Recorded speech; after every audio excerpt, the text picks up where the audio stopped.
மாடி தோட்டத்தில் அத்திப்பழம் பறிக்க போகிறோம். அத்திப்பழம் வந்து பழுத்துட்டு அதை வந்து காக்கா குருவிக்கிட்ட இருந்து காப்பாற்றுறதுக்காக வந்து ரொம்ப சேஃப்டியாக வச்சுருக்கேன். இந்த பக்கம் காமிங்க, அப்போ தான் தெரியும். சரி சரி அம்மா சரி. இங்கே பாருங்க, அழகாக பழுத்து கனிஞ்சிருக்குது. சூப்பராக க்யூட்டாக பழுத்துருக்குது. இன்னும் இருக்குது. இது வந்து இந்த அத்தியில் வந்து அன்னைக்கு வந்து நம்ம வந்து பழம் பழுக்கிறதுக்கு முன்னாடியே பறிச்சிட்டோம்.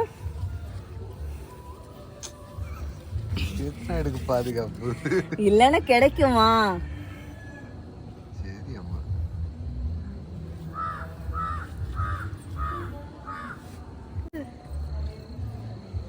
நல்லா பழுக்கிறதுக்கு முன்னாடியே இதாயிடுச்சு. அதான் முறையா ரொம்ப நாளைக்கு அப்புறம் இது ரெண்டும் வந்து இஸ்ரவேல் அத்தி, இது ரெண்டும் பூனை அத்தி. இங்க பாருங்க.